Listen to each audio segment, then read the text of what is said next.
fait les sciences sociales. Moi, je suis éducateur spécialisé de formation.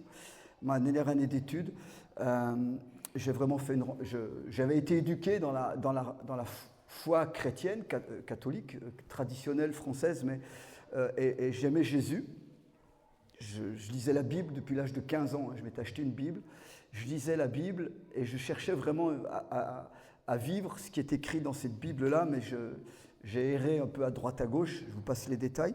Mais à l'âge de 21 ans, donc j'ai été invité dans une église évangélique pour des baptêmes, justement, des baptêmes d'adultes. Et là, vraiment, Dieu a touché mon cœur. Et le jour même, j'ai donné ma vie. Et il y a plein de choses qui ont tourné en quelques heures dans mes objectifs de vie, dans ce à quoi j'aspirais. Et puis je vous raconte ça vous expliquer pourquoi j'étais en Afrique. Quelques semaines après mon baptême d'eau, un dimanche matin, le pasteur nous dit, ce matin, c'est un missionnaire qui va apporter la parole de Dieu. Et donc, il y a un homme, je sais pas, qui avait à peu près 55 ans, qui a prêché sur les derniers versets de l'Évangile, quand Jésus dit aux disciples d'aller par toutes les nations faire des disciples. Et cet homme-là avait travaillé les années précédentes, il était au Gabon et en Côte d'Ivoire. Et c'est un évangéliste qui avait vraiment un don de guérison, et il racontait comment dans les stades, surtout en Côte d'Ivoire, des centaines de gens avaient été rassemblés, des milliers de gens, des guérisons, etc. Et à la fin de son message, donc il parle sur Matthieu 28, sur le fait d'aller, et il s'est tourné vers les jeunes. On était un groupe, donc à Grenoble, à l'église, on était un groupe d'une cinquantaine de jeunes, à peu près comme de mon âge, beaucoup on venait du monde, et on était tout nouveau convertis. Et il a dit, voilà, ce matin, Dieu cherche des jeunes gens, des jeunes filles, qui sont prêts à aller là où Dieu les enverra pour proclamer sa parole. Dans les larmes, la sueur et le sang. C'était le programme. Les larmes, la sueur et le sang. Inutile de vous dire, on n'était pas nombreux debout. Mais moi, ça m'avait tellement percuté, son message. Et je me suis levé, je pleurais, j'étais tout ému. Mais à la sortie du culte, j'ai su deux choses. J'ai su qu'un jour, j'arrêterais mon travail. J'aimais mon travail, j'étais éducateur donc. Mais je savais que j'arrêterais mon travail pour aller prêcher l'Évangile. Et deux, j'irais loin. Et dans mon cœur, c'était l'Afrique. Bon, voilà. Et donc ça, c'était il y a 45 ans. Oui, j'avais 21 ans, vous avez mon âge. Et donc, j'ai gardé ça dans mon cœur. Mais quand 2 ans plus tard, je suis allé voir Fabienne pour qu'on se marie, elle m'a dit, la première chose qu'elle m'a dit, ah, moi c'est clair, il y a 2 ans, Dieu m'a parlé, je suis en train de faire des études d'infirmière pour partir en Afrique. Je dis, heureusement que Dieu ne t'envoie pas en Chine, sinon on aurait eu des problèmes. Et donc on s'est mariés avec ce projet de partir en mission. On est parti 3 ans plus tard. Donc, comme on a vécu en Afrique, on a eu beaucoup d'enfants, 6. On a 12 petits-enfants aujourd'hui. Et donc, on a passé 18 ans sur le terrain africain. On a été d'abord en République. Pour nous, ce n'était pas un problème. On n'est pas des héros du tout. Pour nous, ça a même été plus dur de revenir. Je veux dire, franchement, c'était plus dur de revenir en Europe et de s'adapter à la vie française que quand on est parti. Donc, on a vécu en Centrafrique. Là, on a vécu 10 ans en brousse, à Bambari, dans l'est de la Centrafrique. Ensuite, on est allé à Brazzaville. Et en 80, on n'a fait qu'1 an, parce que la guerre nous a arrachés en 97. On a été ramenés par l'armée française. On a dû faire 1 année en France, parce qu'on était un peu perdus, on n'avait plus de projet. C'était un peu compliqué. Puis on nous a proposé de repartir au Tchad. Donc on a fait 6 ans à N'Djamena. Ça a été notre dernier. Et là, au Tchad, il y a une Tchadienne ici? Des Tchadiens? Ah, ça va? Tchadienne du Sud, je suppose. Ok, donc le passage, j'étais donc directeur d'école biblique à N'Djamena, et le passage au Tchad nous a permis de comprendre aussi comment ça se passe dans le milieu musulman, parce que N'Djamena, c'est plus de 60% de musulmans, donc on a implanté aussi une église en milieu musulman. Ça nous a changé vraiment la donne, la compréhension de ce que Dieu veut faire aujourd'hui. Et puis, donc nous sommes rentrés il y a 21 ans, en 2004. Aujourd'hui, pour faire court, effectivement, je fais partie de l'équipe du réseau Antioche. Aujourd'hui, je suis depuis 7-8 ans maintenant, on est itinérant, hein, donc On travaille beaucoup à accompagner les jeunes générations de pasteurs, les jeunes couples de pasteurs, soit qui implantent des églises, soit qui prennent la succession de pasteurs aînés qui partent en retraite ou qui laissent le relais. Et donc, on travaille beaucoup avec les jeunes générations. On a laissé le Grenoble pour plus avoir à s'occuper du travail local, pour être vraiment à la disposition du corps de Christ. On travaille beaucoup dans le mentorat, des choses comme ça, dans l'enseignement. Et puis, on a gardé une partie de notre travail en mission, puisque donc on travaille avec une mission qui s'appelle Frontiers, qui envoie du monde dans les pays musulmans fermés. C'est-à-dire qu'on prépare et on accompagne des gens qui partent dans des pays comme l'Arabie Saoudite, l'Afghanistan, l'Afrique du Nord, des pays réellement où pour rentrer, il faut avoir un métier, il faut avoir un travail, un visa de travail, et où des gens peuvent là-bas témoigner de l'Évangile dans des conditions assez compliquées quand même, il faut le dire. Mais aujourd'hui, avec WhatsApp, avec Zoom, on peut garder du contact très facilement. Voilà, en gros, où on en est aujourd'hui. Et je suis content de pouvoir être au milieu de vous ce matin. C'est vrai qu'on se connaît depuis... J'étais à Dijon quand on a prié pour le pastorat de Fréjus il y a quelques années en arrière. Ça fait quoi, 4 ans, 3 ans, 4 ans, donc 2021, c'est ça. Ouais, donc voilà, on se connaît un petit peu depuis ce temps-là. Et ce que j'aimerais, donc, vous êtes une jeune église, vrai. Vous n'êtes plus une implantation d'église, mais vous êtes une église en fondation. Et j'aimerais vous parler... Alors, est-ce que tu peux afficher le PowerPoint, si ça marche? I hope so. Que ça va marcher ce matin. Tout à l'heure, ça l'a fait, donc c'est bon. Et je voudrais vous parler justement, donner un exemple d'implantation d'église pour vous montrer 4 principes qui me paraissent importants pour une église qui est en train de se fonder et de prendre ses fondations. Voilà. Donc, si tu vas sur la première là-haut, les fondations de l'église... Il faut remonter un peu. Voilà. On va parler dans le chapitre 19 des Actes des Apôtres de l'église d'Éphèse. Donc, voir quelques points essentiels pour qu'une église puisse prendre son élan. Vous savez que plus un bâtiment est haut, je ne sais pas s'il y a des gens qui sont constructeurs ici, mais plus un bâtiment est haut, plus un bâtiment doit être solide, plus il faut une fondation profonde. Il faut descendre. C'est pareil dans nos vies personnelles. Les gens qui tiennent droit dans la vie et qui vont au bout sont des gens qui ont une fondation solide. Et ce n'est pas toujours le cas parce que ça dépend où on est né, dans quel cadre on a grandi, dans quelle famille, etc. Les choses ne sont pas toujours posées de la bonne manière, mais avec la grâce de Dieu, on peut reposer des fondations solides dans nos vies. Si ça n'a pas été le cas. Et c'est vraiment ça fait partie de la bonne nouvelle de Jésus. Et c'est pareil pour l'Église. Ce matin, je voudrais surtout vous parler de la vie d'Église. Et donc, vous avez une photo. Pourquoi? Tout de suite, si tu peux passer. Parce que sur cette photo, on voit un temple. Éphèse, en fait, au temps de l'Antiquité, au temps où Jésus et Paul étaient là. Éphèse, donc c'est en Turquie. La ville moderne existe toujours. La ville ancienne a été retrouvée dans les fouilles. Et on a retrouvé entre autres un immense... Vous savez que les Romains construisaient des amphithéâtres. Et aujourd'hui, l'amphithéâtre d'Éphèse, on fait des concerts dedans. Ils ont ressorti de la terre cet amphi. Et donc, Éphèse est en Turquie. Et il y a ce temple, parce que Éphèse, on va le voir, était le lieu de l'adoration d'une idole particulière qui s'appelait, c'était une déesse grecque qui s'appelait Artémis, qui était la déesse de la chasse. Et chez les Romains, c'était la déesse Diane, qui était une déesse aussi de la fécondité et de la chasse. Donc c'était un haut lieu d'occultisme, un haut lieu d'idolâtrie dans l'ancienne alliance, dans l'Antiquité. Mais ce n'est pas tellement ça qui nous importe, c'est de voir ce que Dieu est capable de faire dans un contexte comme celui-ci et comment Paul a été utilisé par Dieu pour poser les fondations d'une église solide qui a perduré, qui a duré dans le temps, l'église d'Éphèse. Et juste pour vous dire une petite anecdote, j'ai habité 3 ans à Lyon, donc entre 2019 et 2022. Et j'ai fouillé l'histoire de Lyon, l'histoire religieuse de Lyon.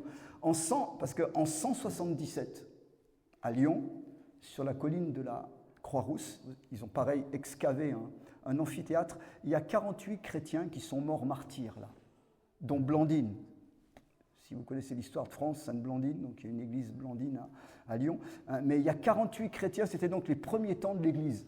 en France, enfin en Gaule à l'époque, hein, à Lugdunum. Et donc, dans cette ville de Lyon, le berceau de l'Église en France, c'était là à Lyon. D'ailleurs, vous avez un musée à Fourvière qui retrace toutes ces choses-là. Et donc, on sait par une lettre qui a été authentifiée que les chrétiens de Lyon ont écrit où il y a eu 48 personnes qui ont été tuées, soit mangées par les lions, soit mises au feu, soit crucifiées, etc., à cause de leur foi chrétienne. Et figurez-vous qu'en fouillant, comment l'Église, comment l'Évangile est arrivé à Lyon, à peu près en 150, hein, c'est parce que des commerçants d'Éphèse et de Smyrne, à côté, Izmir aujourd'hui, ont fait la route et ils sont arrivés jusqu'au Rhône, jusqu'à Marseille, là, le delta du Rhône, et ils sont remontés par le Rhône, alors vous avez la Saône, hein, mais ils sont montés, et ils se sont arrêtés à Lyon, à Lugdunum à l'époque, et il y a eu là une première communauté chrétienne qui s'est implantée dans le pays. Dans les années 130, 150 à peu près. Le deuxième évêque de Lyon, c'était un certain Irénée, qui est donc très connu, c'est un des pères de l'Église, qui a vécu vers les années 150-200. Et lui, il est né à Éphèse. Il venait de là. Et il était disciple d'un certain Polycarpe de Smyrne, qui était lui-même disciple de l'apôtre Jean. On sait que l'apôtre Jean a fini sa vie à Éphèse, puisque l'île de Patmos, où il a été exilé, elle est juste en face d'Éphèse. Il a été exilé pendant de nombreuses années ici, puis il est revenu à Éphèse, on pense qu'il est mort là. Donc juste pour vous dire que l'influence de cette église a été énorme, c'est venu jusqu'à chez nous. Si l'église est née en Gaule à cette époque-là, c'est parce que des gens ont pris le bateau, il n'y avait pas le TGV ni l'avion à l'époque, hein, donc ils ont pris le bateau, ça a dû mettre un certain temps, ils ont remonté le Rhône et ils sont venus amener l'évangile dans la commune de Lyon. Voilà, ça c'est pour l'anecdote. Mais pour dire que quand on fonde une église sur des choses solides, on ne mesure pas l'impact que ça peut avoir, non seulement dans le temps présent, mais dans les générations qui suivent. Parce que Paul était mort depuis bien longtemps quand les chrétiens d'Éphèse et de Smyrne sont arrivés jusqu'en Gaule. Mais c'était les générations suivantes qui avaient continué, tout simplement parce que la fondation était solide. Alors, qu'est-ce qu'on voit à Éphèse ? Dans le chapitre 19, donc on voit que Paul arrive, c'était une grande ville. C'était une des grandes villes, rappelez-vous, on est à l'époque, non peut-être tu reviens en arrière, je vais mettre ça après, hein, on était à l'époque donc de l'Empire romain, Éphèse était une ville extrêmement grande, commerciale, etc. Et il nous dit que Paul arrive ici et il trouve des hommes, 12 hommes, et il leur dit, et ces hommes-là, visiblement, ils avaient une certaine connaissance de Jésus, je dis bien une certaine connaissance, ils avaient été instruits par le message de Jean-Baptiste. Et donc, Paul tombe sur ces hommes, il parle avec eux, et il parle de Jésus, mais il se rend compte, Paul, qu'il y a quelque chose qui ne joue pas chez eux. Il manque quelque chose. Et il leur pose la question qui tue. Il dit, est-ce que vous avez reçu le Saint-Esprit ? Et les gars lui disent, mais c'est qui le Saint-Esprit ? On n'a jamais entendu parler. Ça vit dans l'eau, c'est quoi, hein ? Et donc Paul va les instruire. Hein. Il est dit que Paul les a instruits. Donc il leur a donné, si tu peux mettre le verset suivant, effectivement, la base de l'église d'Éphèse va commencer par 12 hommes. C'est le premier point. C'est 12 hommes convertis et transformés par la puissance du Saint-Esprit.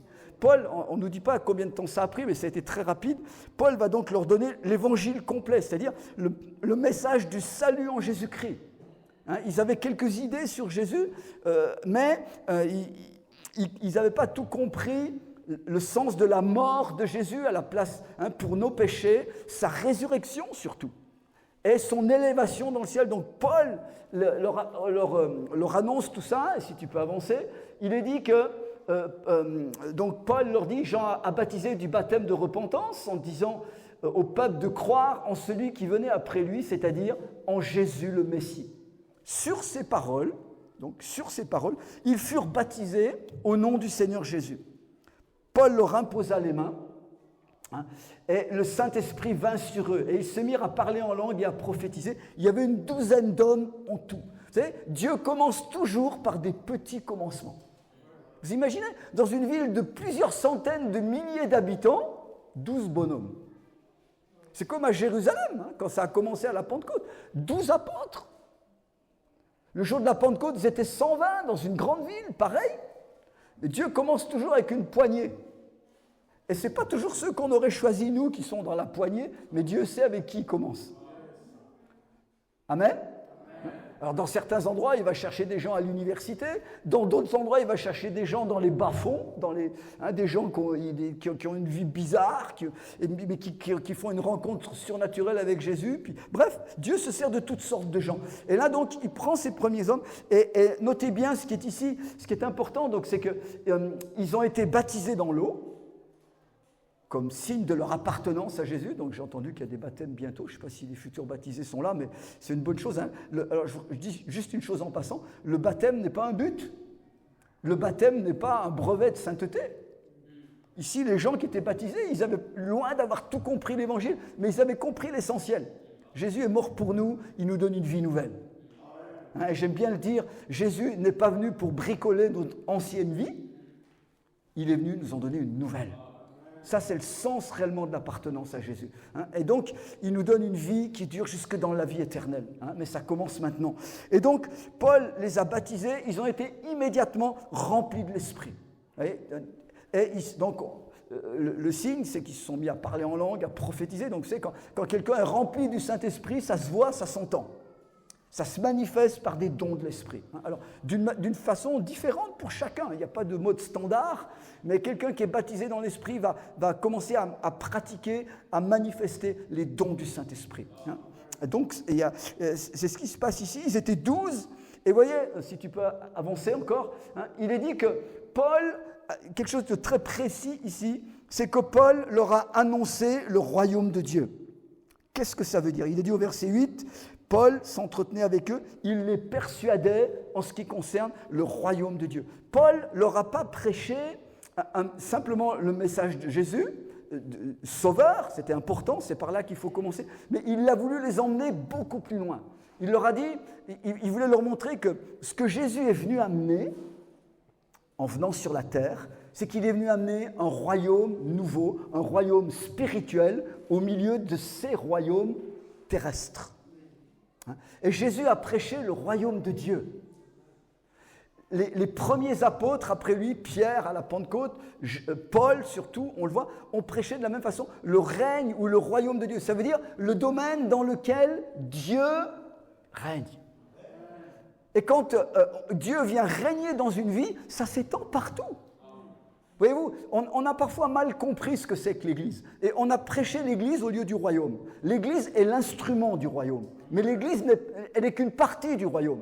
L'Église, en fait, depuis que Jésus est remonté au ciel et que le Saint-Esprit est descendu, l'Église, en quelque sorte, donc le rassemblement des croyants, on est d'accord, quand on parle d'Église, on ne parle pas de bâtiment. Hein, on parle d'hommes et de femmes transformés qui appartiennent à Jésus, qui font partie de la famille. Hein. Là encore, faut qu'on soit précis sur les termes, parce que dans notre langage aujourd'hui, quand on parle d'église, les gens ils voient une cathédrale, ils voient un bâtiment. Il y a des gens qui auraient de la peine à croire que vous êtes une église ici, parce qu'il n'y a rien là-dedans, il n'y a pas de statue, il n'y a pas de flèche là-haut, il n'y a pas d'horloge, il n'y a pas de clocher, rien. Donc, mais dans la Bible, l'église, c'est jamais une question de pierre, c'est jamais une question de briques ou de murs. C'est une question de pierre vivante, d'hommes et de femmes changés par Jésus et qui sont ensemble. Ça, c'est l'Église de Jésus. Ce n'est pas une question non plus de dénomination, d'appellation qui sont venues avec l'histoire et avec nos égarements des fois, hein, mais c'est une réalité aujourd'hui. Mais donc, l'Église, c'est l'ambassade du royaume de Dieu sur la terre. L'Église, c'est l'ambassade d'un royaume spirituel, céleste, hein, qui vient et qui est venu.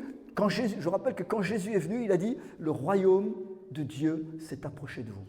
Il est venu au milieu de vous. Et puis donc Jésus est reparti, mais il ne nous a pas laissés seuls. C'est le Saint-Esprit dans nos vies, au travers des chrétiens transformés, qui continuent d'amener le royaume et d'étendre le royaume sur la terre. Et ça veut dire que quand on a compris ce message du royaume, on a compris qu'être chrétien, ce n'est pas juste se rassembler 2 heures le dimanche ou 1 heure la semaine. C'est que tous les jours, nous sommes ambassadeurs de Christ. Dans le travail, dans la maison, au marché, quand tu fais du sport, quand tu fais ce que tu veux, tu emmènes tes enfants à l'école, le royaume de Dieu est au travers de toi. Et nous sommes appelés à être ses témoins, ses ambassadeurs à tout moment. Ça, c'est vraiment la vie du royaume. Et on va voir tout à l'heure, si on arrive au bout en temps, on va voir comment le royaume s'est diffusé dans cette ville d'Éphèse, simplement à partir de ces premiers hommes. Mais ce qui est important, c'est leur transformation. Ils ne sont pas seulement adhérés à une foi chrétienne ou à un credo, ils n'ont pas seulement adhéré à une vie d'église, ils ont été transformés. Et la deuxième, si on peut avancer, la deuxième étape, donc premièrement des hommes et des femmes transformés, deuxièmement qui deviennent des disciples de Jésus. Il est dit dans Acte 19, donc un petit peu plus loin, donc Paul pendant 3 mois, son lieu de prédication c'était la synagogue. Je rappelle que Paul était juif à la base. Et que son premier mandat, partout où il allait, il commençait par prêcher chez les Juifs à la synagogue, parce que c'était eux qui étaient censés attendre le Messie. Et comme dans beaucoup d'endroits, au bout d'un moment, il lui a dit « Paul, on n'a plus envie de t'entendre. Allez, hop, dégage. » Donc lui, il est allé à côté, il est dit qu'il a séparé les disciples. Il a séparé les disciples, il les a pris à part, et il enseignait chaque jour dans une école, l'école nommée Tyrannus. Et il est dit que ça a duré 2 ans, en sorte que tous ceux qui habitaient l'Asie, donc la province, une grande partie de la Turquie actuelle, donc ces disciples formés par Paul là à Éphèse, il a ouvert une espèce d'école de disciples, eh bien c'est eux qui ont envahi la province et qui sont allés porter le message de l'Évangile. Et j'aimerais insister sur cette notion de disciple. Jésus nous a dit, quand il a dit d'aller, il n'a pas dit faites des baptisés, il n'a pas dit faites des convertis, il n'a pas dit faites des membres d'associations, il a dit faites des disciples. Un disciple, c'est un élève. C'est un apprenti qui suit un maître. On est OK là-dessus ? Donc, le modèle, c'est Jésus, et on marche derrière lui. Mais Jésus n'est plus là. Alors, on a son livre, mais on a aussi besoin de modèles humains. Moi, je sais que j'ai pu avancer dans ma vie chrétienne au départ vite, parce que j'avais des modèles devant moi. J'avais des gars, je voyais certaines familles, je voyais des gars comme moi, célibataires ou d'autres filles, mais qui avaient de l'avance, qui étaient convertis avant moi, mais de voir leur modèle, de voir leur exemple d'engagement, de voir comment ils priaient, de voir comment ils comprenaient la Bible, d'aller dans la rue pour parler de Jésus avec eux, tout ça. Moi, ça m'a donné un modèle. Ils ont façonné ma vie. Et que moi, de telle sorte que moi, plus tard, j'ai pu refaire la même chose avec d'autres. C'est important qu'on est disciple de Jésus, mais aussi on a des modèles humains. Qu'est-ce que c'est qu'un disciple ? Donc c'est un apprenti. Si on peut avancer encore, voilà. Et donc, vous voyez cette photo-là, que j'aime particulièrement. Est-ce que vous voyez le petit ? Qu'est-ce qu'il fait ? Il imite les grands, exactement. Il doit y avoir son père, puis je ne sais pas qui, si c'est le grand-père ou si c'est un autre. Mais vous voyez, il marche comme eux, la main dans le dos. Là. Et donc, ça nous illustre le discipulat. Et il y a 2 choses que Jésus a fait pour faire des disciples. Il était intentionnel et relationnel. Le discipulat, c'est d'abord une question de relation. Il est dit que Jésus, dans l'Évangile, à un moment, il a commencé à prêcher, à guérir des malades. Il y avait plein de gens qui suivaient. Donc plein de gens, il y avait une foule. Mais à un moment, il en a choisi 12. Et il est dit, il en a choisi 12 pour les avoir avec lui. Et ensuite, pour les envoyer. Donc, remarquez bien, le principe de Jésus, premièrement, il a choisi ceux en qui il allait s'investir. Il a choisi. Il y avait toute une foule, il y avait des milliers de personnes, mais Dieu lui a montré et il a choisi. Il a dit, je ne peux pas m'investir dans 100 ou dans 10 000, je vais m'investir dans 12. Et c'est déjà beaucoup. Et donc si Jésus s'est investi dans 12, c'est difficile que nous, on s'investisse dans 500 à la fois. Donc lui, il a choisi un nombre et il a passé du temps avec eux. Vous savez que son ministère sur la terre a duré 3 ans et demi, et on voit qu'il avait toute une vie particulière avec eux. Ils l'ont suivi, ils ont vu comment Jésus enseignait. Ils ont vu comment Jésus priait. À un moment, ils ont dit Jésus, pourtant c'était des Juifs, c'était des religieux, ils avaient l'habitude de la prière depuis qu'ils étaient bébés. On leur avait appris à prier, à lire la Torah, etc. Mais quand ils ont vu Jésus prier, ils ont dit là, waouh, Jésus, apprends-nous à prier. Nous, on ne sait pas faire comme toi. Et puis ils ont vu Jésus guérir les malades. Ils ont vu Jésus chasser les démons. Ils ont vu Jésus argumenter avec les religieux qui contestaient, etc. Ils ont vu comment Jésus se comportait avec des non-chrétiens, avec des non-juifs, avec des gens différents. Ils ont vu Jésus aller se mettre au milieu des gens, soi-disant, de mauvaise vie. Alors que les pharisiens juifs n'osaient même pas aller dans la maison des étrangers parce qu'ils avaient peur de se salir. Ils ont vu le style de vie de Jésus. Et ça leur a donné un modèle. Une fois que Jésus a été parti, ils ont tout simplement reproduit le modèle. Et Paul, à Éphèse, a fait exactement la même chose. Donc le discipulat, comprenez-moi, faire des disciples, ce n'est pas pareil qu'enseigner. C'est pour ça que Jésus a dit, allez, faites des disciples, baptisez-les, enseignez-les. Jésus a pas... J'ai cru longtemps... Je vous dis honnêtement, surtout quand j'ai commencé le ministère en Afrique, il suffisait d'enseigner pour former des disciples. Il a fallu quelques années pour réaliser qu'on pouvait enseigner beaucoup de choses, mais ça ne voulait pas dire que les gens allaient le mettre en pratique. Pour qu'ils le mettent en pratique, il faut les enseigner, plus leur montrer le modèle. Vous me suivez ? Leur montrer comment faire. Et ça m'a vraiment changé ma conception. Et c'est pour ça qu'aujourd'hui, je vous disais, on s'investit dans quelques-uns parce qu'on veut que la vie se reproduise. Amen ? Et un disciple, donc, doit reproduire des disciples, tout simplement. Ça, c'est le principe de l'Évangile.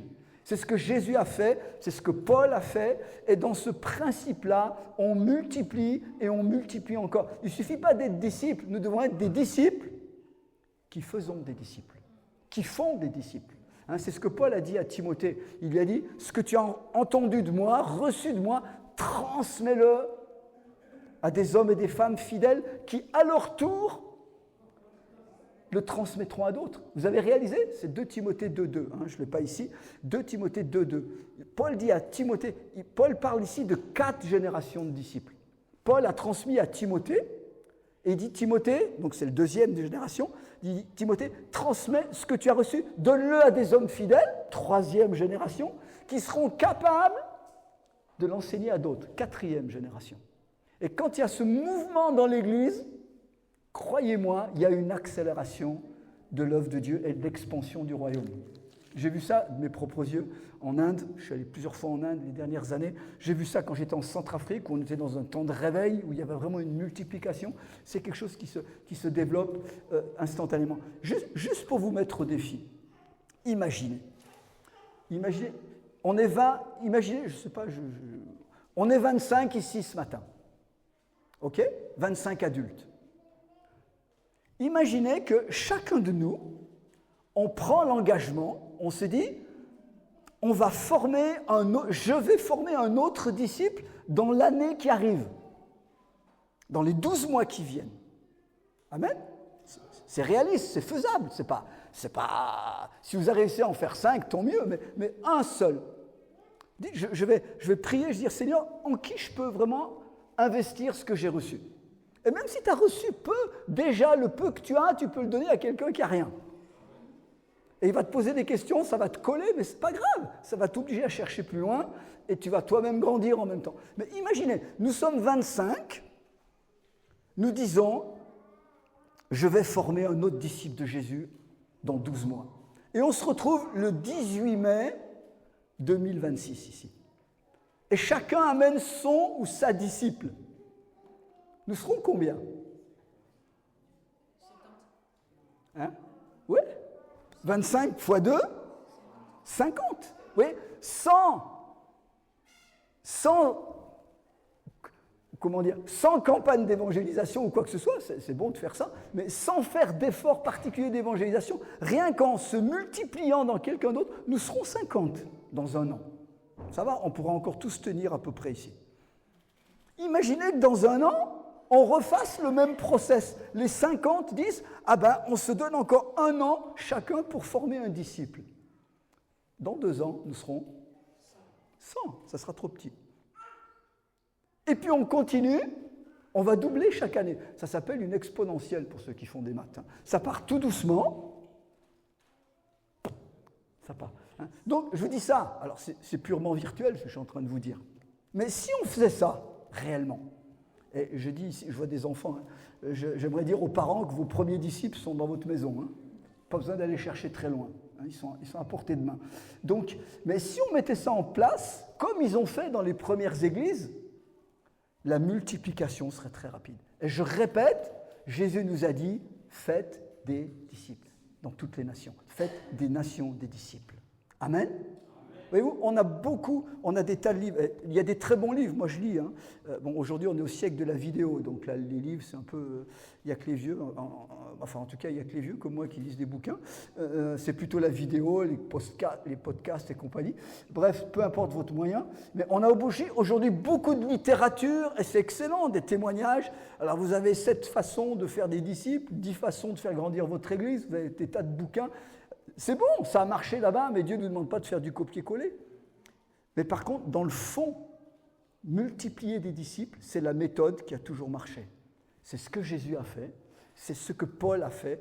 Et si on est là aujourd'hui, c'est parce que c'est tout ce que les chrétiens ont fait au fil des siècles.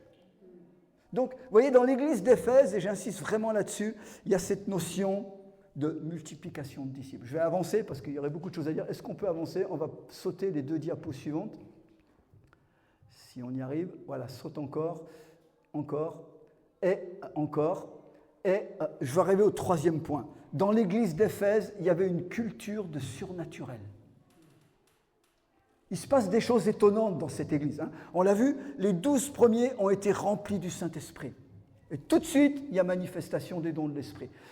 Donc l'aspect surnaturel est fortement présent dans cette église. Et tout au long du ministère de Paul, si tu peux avancer. Regardez ce qu'il est dit au verset 11. Il est dit « Dieu faisait des miracles extraordinaires par les mains de Paul, par l'intermédiaire de Paul, au point qu'on appliquait sur les malades des linges ou des mouchoirs qui avaient touché son corps. Les maladies quittaient les gens et les esprits mauvais sortaient. » Je vais dire 2 choses là-dessus. Parce que je voudrais vous parler de l'expérience. La vie chrétienne est par définition une vie surnaturelle. Maintenant, j'aimerais vraiment régler quelques points. Premièrement, surnaturel, ça ne veut pas dire forcément spectaculaire.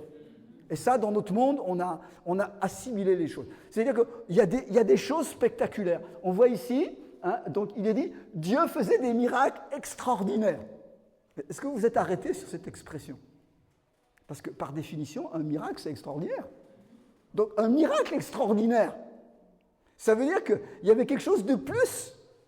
Déjà, un miracle ordinaire, c'est pas mal, je trouve. Vous êtes d'accord avec moi? Je ne sais pas ce que c'est qu'un miracle ordinaire, si c'est un paralytique qui se lève ou si c'est... mais un miracle extraordinaire. Vous imaginez? Donc, il y avait une démonstration de puissance. Donc, mais objectivement, il y a des miracles qui sont spectaculaires. Par exemple, quelqu'un qui se lève d'une chaise roulante.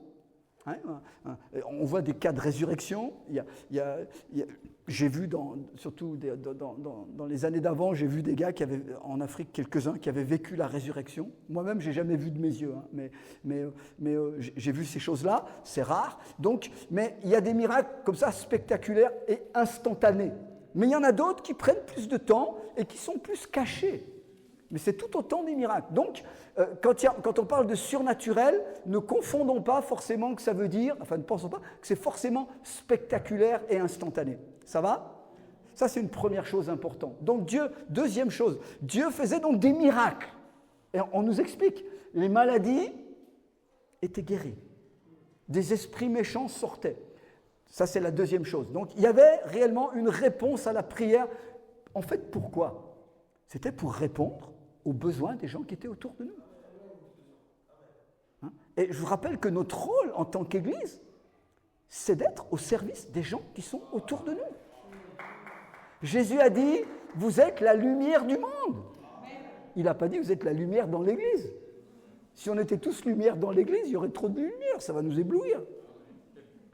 On doit être par contre lumière dehors, là où c'est sombre, là où il y a du mal-être, de la maladie, de la souffrance, de la dépression. On est dans une société qui est profondément dépressive. Et depuis le Covid, les psychologues sont débordés de consultations, etc. Bref, il y a un mal-être profond. Moi, je vois, j'ai des petits-enfants qui sont ados. Il y en a une, l'aîné passe le bac et tout. Mais on est en train de leur matraquer dans le système scolaire qu'on est en train de préparer une guerre. Il faut quand même voir les choses en face. Les médias nous préparent à une guerre. Allô? Vous êtes là? C'est réel. On est en train de nous matraquer intellectuellement, de nous laver le cerveau pour nous dire, mais regardez ce qui se passe. Bref, l'info est forcément orientée, elle est dirigée d'en haut. Hein, et donc, on est en train de... Et je me dis, mais les jeunes n'ont pas d'espoir. Sans Dieu, mais il n'y a aucun. On n'a jamais eu autant de films et de livres sur soi-disant l'Apocalypse. Or, je vous rappelle, petite parenthèse quand même, l'Apocalypse, pour les gens du monde, c'est la fin du monde. On est OK là-dessus? Pour nous, chrétiens, Apocalypse, ça veut dire révélation. Et pour nous, quand il est question de l'Apocalypse, en fait, c'est question du retour de Jésus et d'une nouvelle terre et d'un nouveau monde. Donc c'est c'est plein d'espoir. C'est pas du tout... Alors oui, il y aura une fin qui va être douloureuse. La Bible ne nous cache pas que la fin des temps, l'approche du retour de Jésus va être extrêmement compliquée sur la terre. Économiquement, socialement, politiquement, il y a toutes sortes de choses. Hein, mais pour nous, enfants de Dieu, j'espère qu'on est sur la même longueur d'onde, ce n'est pas une fin en soi. C'est juste un passage vers ce que Jésus a promis, c'est-à-dire son règne qui vient sur la terre, sur une terre transformée et avec des cieux nouveaux. Ça vous va, ça? Moi, ça m'intéresse. Ça m'intéresse. Mais c'est cette espérance qu'on doit communiquer autour de nous. Hein. Donc, voyez-vous, il y avait des miracles extraordinaires, mais je voudrais encore insister sur un troisième point. Il est dit que dans le cas présent, c'est le seul cas dans la Bible où on demandait à Paul de prier sur des mouchoirs. Alors à l'époque, il n'y avait pas Kleenex, hein, c'était des mouchoirs en tissu. Donc il priait sur des linges et les linges allaient guérir les malades. Waouh! Vous allez dire, mais c'est quoi ça? Ça, c'est de la superstition. Non, là, ça s'est passé comme ça ici. Maintenant, ce n'est pas une doctrine. Ils n'ont pas fait ça partout après, ensuite. Vous comprenez ce que je veux dire? Donc, parce qu'on vit parfois des expériences spirituelles fortes, ce n'est pas pour ça que ça devient une norme. Et qu'on va en plus l'enseigner ou l'imposer aux autres. À un moment, il y a un aveugle qui est venu vers Jésus. Vous savez ce que Jésus a fait?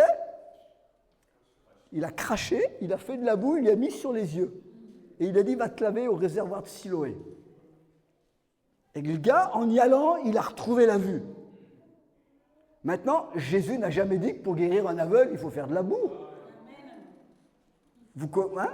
Parce que c'est comme ça qu'il y a eu la secte des bouistes et des non-bouistes. Non, il y a parfois des miracles dans la Bible qui sont faits de façon unique, mais ou des expériences que des gens vivent, et ça, on doit l'accepter, parce qu'on ne peut pas limiter le Saint-Esprit. Hein, vous avez des gens qui vivent des expériences spirituelles, notamment on parlait du baptême dans l'Esprit, il y en a qui tombent, mais il y en a, ils sont tout autant baptisés du Saint-Esprit sans tomber. D'ailleurs, le jour de la Pentecôte, c'est dit qu'ils étaient assis. Ouais, il n'y a pas eu... Alors après, évidemment, il y a eu d'autres manifestations. Mais je veux dire, on ne doit pas faire une norme et imposer aux autres, ou à plus forte raison, faire une doctrine d'une expérience. Et là, on voit qu'à une occasion, Paul a prié pour des mouchoirs, et les mouchoirs, quand ils étaient appliqués sur les gens, ça les guérissait. Waouh! Mais ce n'est pas devenu une technique. Ce n'est pas devenu une doctrine pour guérir les malades, etc. Hein, donc, vous voyez, le surnaturel doit être manié avec précision. Et on va le voir, le surnaturel et nos expériences sont toutes contrôlées par la parole. Il est dit, tu peux mettre la suite, il est dit ici, va plus loin encore, va encore plus loin, et puis on reviendra là. Il est dit, selon la force du Seigneur, la parole grandissait. Vous voyez, ça c'est une traduction littérale que j'ai prise sur l'Intertestament, dans le Acte 19, verset 20, c'est dit dans le texte de second, il est dit par la force du Seigneur, la parole se répandait efficacement. Vous voyez, ce qui est important ici, c'est que le surnaturel était juste au service du développement, du fait que la parole de Dieu se répandait. Le Saint-Esprit travaille toujours en accord avec la parole. Je dis ça parce qu'on est dans un monde où il y a beaucoup d'expériences aujourd'hui. Et vous avez des gens qui sont friands d'expériences. Vous avez des livres qui sont écrits là-dessus. Mais des fois, merci pour les témoignages. Les livres sont des témoignages. Mais vous devez vérifier. Nous devons vérifier que c'est vraiment en accord avec ce que dit la Bible. Sinon on peut partir de travers. Hein, et on va commencer à prier pour les mouchoirs ou pour l'eau bénite et on va envoyer ça partout. Et vous savez que souvent que ça fait du business en plus. Hein, derrière tout ça, il y a de l'argent, souvent. Donc on doit être extrêmement prudent. Vous voyez, donc le surnaturel en accord avec la parole. Va sur la parole, la diapo avant, juste avant s'il te plaît. Voilà. On voit qu'il y a eu confrontation à Éphèse. Alors que l'évangile grandissait, et je vais aller vers la fin avec ça. On voit une autre chose, c'est qu'à un moment, il y a eu une confrontation avec le monde spirituel. Pourquoi ? Parce qu'à Éphèse, je vous l'ai dit, il y avait ce temple. Il y avait des gens qui venaient de toute l'Asie, de toute la province et au-delà, qui venaient adorer Artémis, la déesse. Et dans ce temple, il y avait quoi ? Il y avait donc, comme c'était une déesse de fertilité, les gens faisaient des rites, ils s'accouplaient, les hommes s'accouplaient avec des prostituées sacrées. Hein, donc il y avait toutes sortes de rituels qui étaient là. Donc il y avait un foisonnement de pratiques occultes, de magie, de choses comme ça, hein, qui étaient tout autour de ce temple. Et donc à un moment, quand l'évangile a avancé, il y a eu une confrontation spirituelle. Je vous rappelle que c'est aux Éphésiens que Paul écrit en disant « Nous n'avons pas lutté contre les êtres humains, la chair et le sang, mais nous luttons contre des esprits mauvais dans les lieux célestes, hein, des autorités, des dominations, des puissances du monde des ténèbres, des esprits méchants dans les lieux célestes. » Donc c'est aux Éphésiens que Paul a écrit ça. Pourquoi ? Parce qu'il l'a vécu.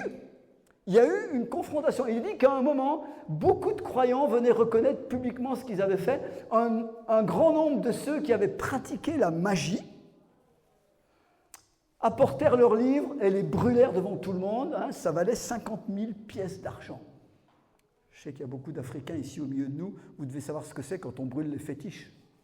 Hein, moi, j'ai fait ça X fois. Hein, quand on voyait dans les villages, surtout quand les gens se convertissaient, avant le baptême d'eau, ils amenaient tous les gris-gris qu'il y avait dans leur maison, hein, toutes sortes de trucs, des fioles d'huile, des machins, des racines de je ne sais pas quoi, des trucs que les sorciers leur avaient donnés, qui étaient sous le lit, sous le matelas pour avoir des enfants.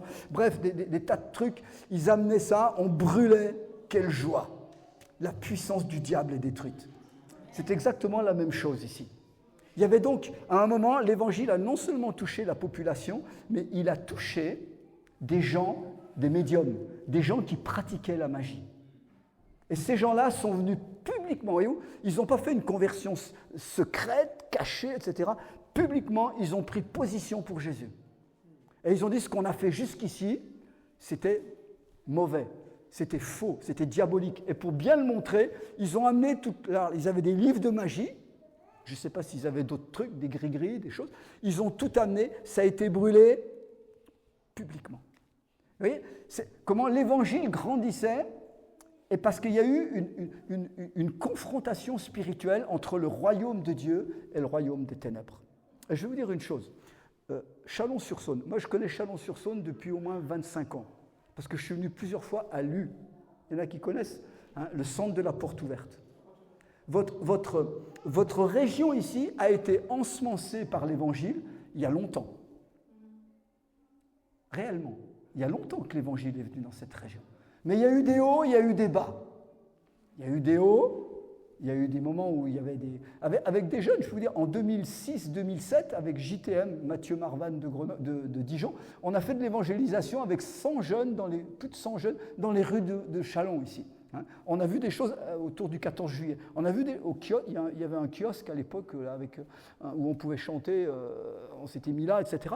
On a vu vraiment des conversions à cet endroit-là. Donc il y a eu des hauts, il y a eu des bas. Mais ce qui m'étonne, c'est qu'hier, on a fait 10 km pour aller chez Fréjus. Et, je lui ai posé la question. J'ai dit, sur les 10 km, j'ai vu 2 magasins, enfin 2 devantures de voyantes, de gens qui pratiquent l'occultisme, à ciel ouvert. Ils ont leur bureau, là. C'est leur magasin, je ne peux pas appeler ça comme ça. Et les gens viennent consulter. Ce matin, quand je cherchais l'adresse sur Google Maps pour venir ici, la première truc qui m'a indiqué, c'est que juste en haut de chez vous, là, il y a une personne qui fait de la thérapie brève et de la sophrologie, et puis je ne sais plus trop quoi derrière. Bref, encore des gens, juste pour vous dire, il ne s'agit pas de tout condamner, mais encore des gens qui trafiquent dans des choses occultes. Donc vous êtes environnés de ça. Et honnêtement, c'est sur la place publique. C'est ouvert. Donc là, sur la route où on était chez toi, hein, on peut aller consulter une voyante, comme ça, vous prenez rendez-vous, c'est même pas remboursé par la sécurité sociale, hein, je vous signale. Et vous pouvez, il y a des guérisseurs comme ça qui ont pignon sur route. Je suis étonné de voir cette exhibition d'occultisme. Et ça me rappelle Éphèse, où là c'était à ciel ouvert. Donc, ce que je veux vous dire par là, c'est que, et je termine, c'est ma conclusion, vous êtes une représentation du royaume de Dieu à Chalon-sur-Saône. Vous êtes une ambassade du royaume. Vous êtes ambassadrice et ambassadeur. Amen. Vous avez une autorité que Dieu vous a donnée pour ça. Vous avez le Saint-Esprit répandu sur vous pour vivre ces choses-là. Répandez le royaume. Amen. Annoncez le royaume. Mais ne soyez pas surpris qu'à un moment, l'ennemi puisse se lever. Comme ça, au travers... Là, on voit, il y a eu des gens qui sont venus à Jésus, mais qui étaient vraiment des opposants à l'Évangile. Je n'ai pas le temps d'aller plus loin, mais on voit qu'il va y avoir une émeute dans Éphèse, quelque temps plus tard. Et Paul va être obligé de partir. Pourquoi ? Parce que sur ce temple, peut-être avance. Je vais quand même conclure. Et si tu peux avancer, juste qu'on revoie le temple. Voilà, encore. Ici, merci. Sur ce temple-là, donc, il y avait tout autour du temple, vous savez, là où il y a l'idolâtrie, il y a le business. Il y a la puissance de l'argent, maman. Et donc, il y avait tout un tas d'artisans, de gens qui fabriquaient des petits temples. C'était des grilleries que les gens ramenaient chez eux. Et donc, quand l'Évangile a commencé à prendre de la place, les affaires de ces gens-là sont tombées. Leur business a commencé à péricliter. Résultat, ils ont fait une émeute pour chasser Paul. Et ils l'ont chassé. Mais le Saint-Esprit est resté. Puisqu'il y avait une communauté chrétienne. Hein. Donc, le travail a continué sans Paul. Paul était juste là, un instrument pour quelques semaines ou quelques années, puis il est parti. Mais ça n'a pas empêché l'Église de continuer. Mais ce que je veux dire par là, c'est que là où l'Évangile, là où le royaume avance, il y a tôt ou tard une levée de bouclier.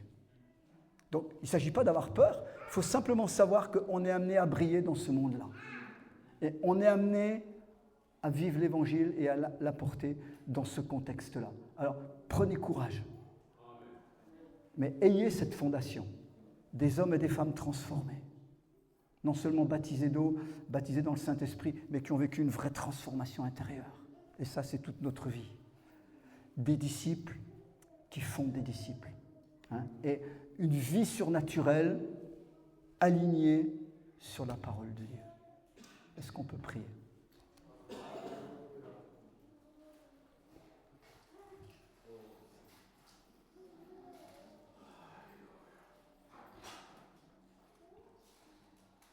J'aimerais, je ne sais pas s'il y a des futurs baptisés ici, s'ils sont dans la salle, hein, mais en tout cas, j'aimerais dire à ceux qui s'approchent, ceux qui vont peut-être s'engager avec Jésus,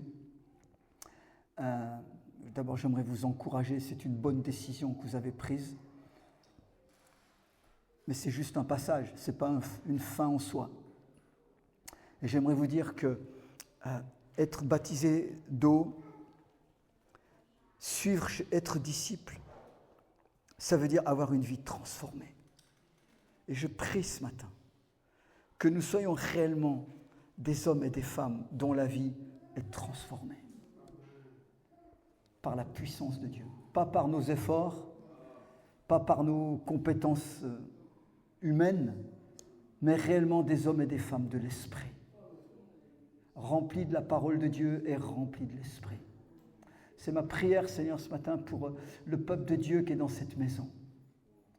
Et je te remercie parce que alors que, Seigneur, ils avancent et que l'Église est en train de se développer, je prie que les fondations soient solides. Les fondations dans la parole de Dieu, les fondations de disciples qui multiplient d'autres disciples.